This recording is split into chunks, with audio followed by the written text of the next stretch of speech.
तो मुख्तार अंसारी ने आज अदालत में यह लिख कर दिया है कि उसे गुर्गा, डॉन, माफिया, अपराधी न कहा जाए। क्यों न कहा जाए और कहां लिखकर मुख्तार अंसारी ने इस पर रोक लगाने की मांग की है, हम आपको बताएंगे।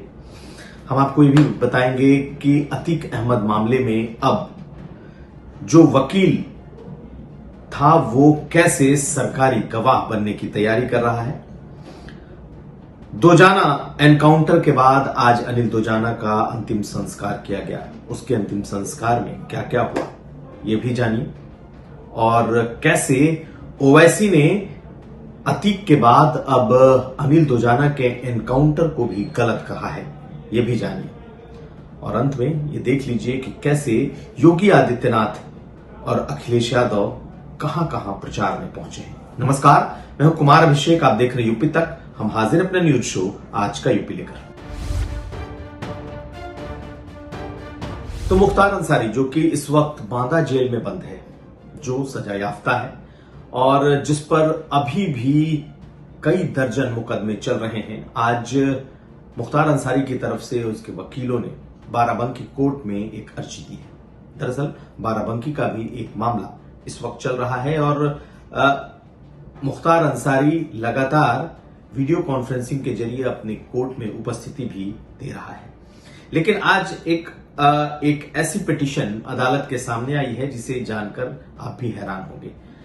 मुख्तार अंसारी की तरफ से यह कहा गया है कि उसे बदनाम करने की एक कोशिश इस वक्त चल रही है। उसे गुर्गा कहा जा रहा है, उसे अपराधी कहा जा रहा है, उसे डॉन और माफिया कहा जा रहा है। ऐसी स्थिति में इस तरह की जो बातें मीडिया में चल रही हैं, इस पर रोक लगाई जाए। मुख्तार अंसारी ने इस अर्जी को देते हुए ये मांग रखते हुए कहा है कि इसमें पुलिस अधिकारी, खास करके जो वर्तमान में हैं और कुछ रिटायर्ड पुलिस अधिकारी इसके पीछे हैं, जो उसकी छवि को खराब कर रहे हैं, जो उसे डॉन और माफिया की कैटेगरी में रख देना चाहते हैं और उसके माध्यम से मीडिया में ये बातें प्लांट की जा रही हैं और उसके नाम के आगे डॉन, माफिया, अपराधी, गुर्गा ऐसी चीजें लगाई जा रही हैं, जिससे वो बेहद आहत है। अदालत में यह भी कहा गया है मुख्तार अंसारी की तरफ से कि उसका परिवार स्वतंत्रता सेनानी का परिवार था, उसके परिवार से उपराष्ट्रपति इस देश को मिले हैं और ऐसी स्थिति में उस पर भले ही केस मुकदमे दर्ज हों, लेकिन उसे ऐसे नामों से न पुकारा जाए और इसके लिए बाकायदा आदेशित किया जाए कि ऐसी बातें उसके बारे में नहीं कहा जाए। यानी मुख्तार अंसारी ने पहली बार खुद को गुंडा, अपराधी, डॉन, माफिया ऐसे कहे जाने पर रोक लगाने की मांग की है। हालांकि एक वक्त वो भी था जब मुख्तार अंसारी को इन नामों से कोई परहेज नहीं था, लेकिन अब वो इस नाम से परहेज करता हुआ दिखाई दे रहा है। इसके पीछे की क्या है वजह? कहीं ऐसा तो नहीं कि छवि सुधारने की मुख्तार अंसारी की एक ही कोशिश हो।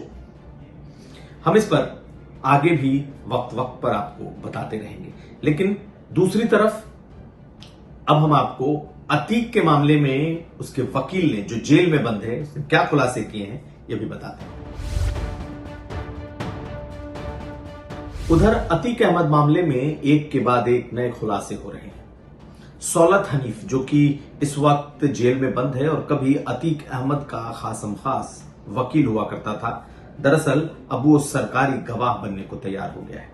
उसने कुछ पुलिस के सामने खुलासे किए हैं और उसके खुलासे के मुताबिक इस उमेश पाल की हत्या के पीछे दो बड़ी वजह थी। एक बड़ी वजह धूमनगंज इलाके की एक जमीन थी जिसमें गुड्डू मुस्लिम ने, जिसे लेकर के अतीक अहमद के कान भरे थे और उसने ही अतीक अहमद और उमेश पाल की फोन पर बात कराई थी और फोन पर जब उसने बात कराई तो अतीक अहमद ने गुस्से में उमेश पाल को खूब गाली गलौज की। उसके जवाब में उमेश पाल ने भी अतीक अहमद को प्रतिक्रिया में जमकर गालियां दी। ये ऐसी पहली वजह बनी जिसके बाद यह लग रहा था कि अब दोनों के बीच ये खूनी रंजिश होनी है। उधर दूसरी तरफ एक और बात जो सौलत जो वकील है हनीफ ने पुलिस को बताई, वो बात ये कि शाइस्ता को लेकर के भी उमेश पाल ने किसी फंक्शन में, किसी पार्टी में कुछ टिप्पणी की थी। इससे भी अतीक अहमद नाराज था और यही वजह है कि वो पूरी प्लानिंग अतीक, अशरफ, गुड्डू मुस्लिम, शाइस्ता और यहां तक कि उसके तीनों बेटों ने प्लान की थी।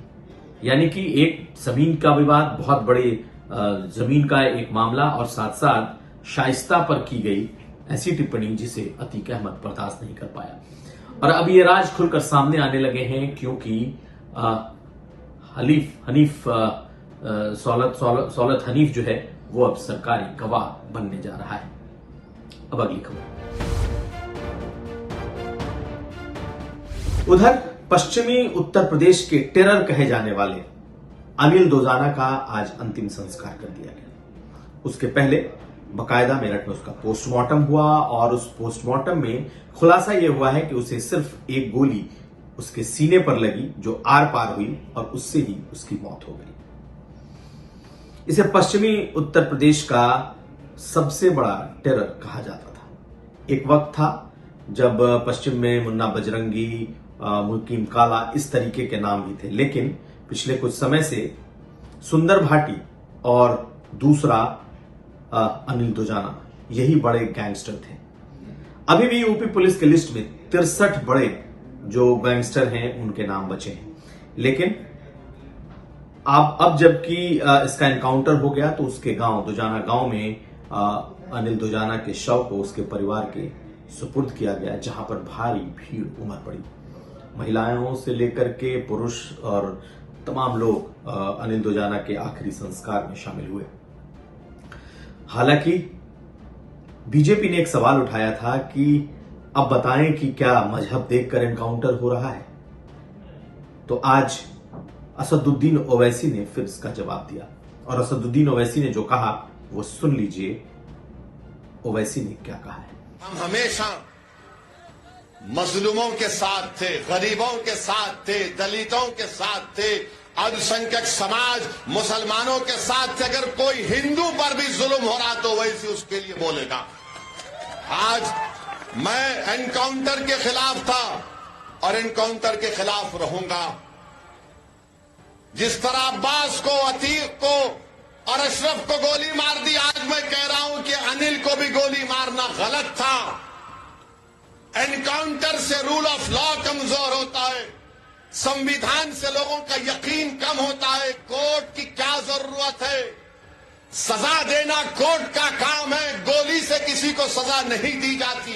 तो ओवैसी अपने बात पर दोबारा से स्टिक करते हुए दिखाई दिए कि मैंने तब भी कहा था कि एनकाउंटर गलत है और न्याय अदालतों से मिलना चाहिए, ना कि पुलिस की गोली से। अब अगली खबर।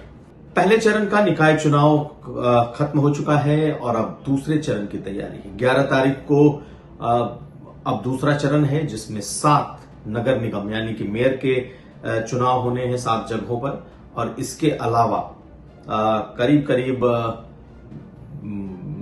लगभग 43 जिलों में नगर पालिका और नगर पंचायतों के चुनाव होने हैं। ऐसे में दल बदलने का खेल जारी है। एक तरफ आज शिवपाल यादव ने अपने पुराने जिलाध्यक्ष सुनील यादव की वापसी बड़े ही फैनफेयर के साथ कराई। आप इन तस्वीरों को देखिए। और बीजेपी के खिलाफ उन्होंने कहा कि 2024 में बीजेपी सत्ता में नहीं आने वाली। वहीं दूसरी तरफ आज बीजेपी दफ्तर में पश्चिम के कई बड़े नेताओं को आज डिप्टी सीएम ब्रजेश पाठक ने ज्वाइनिंग कराई, जिसमें ज्यादातर गुर्जर समाज के लोग थे और मजबूत आरएलडी के लोग थे। यानी एक तरफ आरएलडी को झटका, दूसरी तरफ बीजेपी को यादव समाज में झटका, जिसे शिवपाल यादव ने अपने साथ ज्वाइन कराया। इन दोनों तस्वीरों को आप देखिए। 11 तारीख को जो दूसरे फेज का चुनाव है उसे लेकर दल बदलने की कवायद दिखाई दे रही है। और अब मुख्यमंत्री योगी आदित्यनाथ का धुआंधार पश्चिमी प्रचार। मुख्यमंत्री योगी आदित्यनाथ आज एक बार फिर पश्चिमी उत्तर प्रदेश के दौरे पर हैं। गाजियाबाद से लेकर पश्चिम के कई इलाकों में उनकी चुनावी सभाएं हैं। अगले चरण में गाजियाबाद का मेयर का चुनाव है और मेरठ, इसके अलावा अलीगढ़, ऐसे जगहों पर चुनाव है। तो मुख्यमंत्री की इन सभाओं को बहुत ही अहम माना जा रहा है, जिसमें ये माना जा रहा है कि बीजेपी इस चुनाव में स्वीप करने के अपने दावे को पूरा करके दिखाना चाहती है और इसीलिए मुख्यमंत्री योगी आदित्यनाथ लगातार धुआंधार प्रचार कर रहे हैं। उनके प्रचार की इन तस्वीरों को देखिए। लेकिन दूसरी तरफ आज अखिलेश यादव उत्तर प्रदेश से दूर आज वो कर्नाटक गुलबर्गा पहुंचे हैं और कर्नाटक की अपने 3 दिनों की यात्रा पर हैं। यहां पर इनकी चुनावी सभाएं भी प्रस्तावित हैं। तो कुल मिलाकर चुनाव का मौसम है। यूपी से लेकर कर्नाटक तक नेता लगातार चुनाव प्रचार में जुटे हुए हैं। हमारी नजर इस पर बनी रहेगी। तो ये था आज का यूपी। हम फिर हाजिर होंगे, तब तक आप देखते रहिए यूपी तक।